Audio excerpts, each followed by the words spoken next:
Désespérée. J'ai dit, imaginez, vous travaillez dans un champ et puis votre voisine, là, vous confiez votre enfant à votre voisine. Et puis, à votre retour, là, vous venez, vous cherchez votre enfant, vous ne trouvez pas votre enfant. Genre, l'enfant avait 3 ans, par exemple. C'est elle que vous voyez juste à côté de moi, là.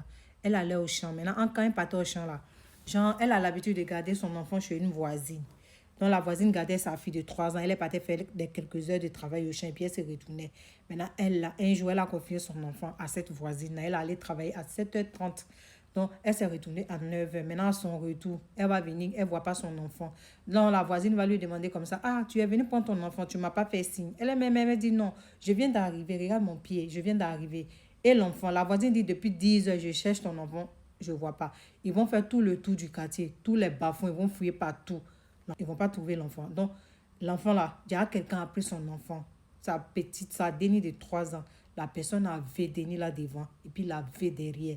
Et puis après, il va faire quoi? Il va prendre caillou et puis il va bourrer Denis là sur son congoro. Et puis après là, Denis là, ils vont attacher son bourreau et puis ils vont attacher son pied. Maintenant, ils vont prendre le caillou, ils vont mettre ça dans les habits de Denis là. Et puis ils vont aller jeter Denis là. Je peux dire ça comme ça. Ils vont aller jeter Denis là-bas dans l'eau là-bas. Après là, la maman là, j'ai dit que parle pas trop, écoutez. J'ai lavé l'enfant, j'ai mis son dans le bol. Elle a dit, maman, je veux boire que le lait. Je fais le lait, je lui donne. Elle dit qu'elle ne veut pas manger maintenant. Je mets son dans le bol, je m'en vais chez la voisine où elle a grandi. Parce que je lui laissais toujours chez la voisine là, tous les temps jusqu'à ce qu'elle ait 3 ans. Je l'ai laissé là-bas le jeudi matin à 7h30. Je suis allée au champ avec mon papa pour trier les noix. Il y avait toujours un vieux au quartier 4 pour trier les noix. Je suis rentrée à 9h puisque nous avons fini à 9h. Je rentre à 9h. Je traverse la maison de cette femme. Je dis non, je ne vais pas partir chez la femme parce que si je pars chez la femme maintenant, l'enfant va signer sur moi et il faut que j'aille au pressoir pour trier les pulpes sur les noix parce qu'il faut y avoir sa pension. Je monte là-haut pour regarder son père parce que j'ai vu la moto derrière la maison. J'ai dit, où c'est la moto de qui? Je m'avais d'abord demandé à son papa, je m'avais voir son père, il dit que oui, c'est lui qui est déposé. Je dis, ok, si tu me cherches fatigué, je suis au pressoir, il dit oui. Je descends, je traverse la maison.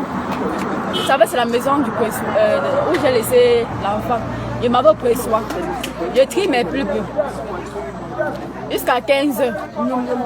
Jusqu'à 15h. Je rentre à 15h. Je dis, je m'en vais me laver. Il dit non. Je m'attache le pan. Je dis que je m'en vais chercher d'abord l'enfant. Je dis, on se lave directement et on part chez la voisine en haut pour voir le journal. Je m'en vais chez la femme. Elle tente de sortir, elle tente de fermer la porte. Je dis, d'accord, bonsoir. C'est comment? Elle dit, j'ai fait quoi?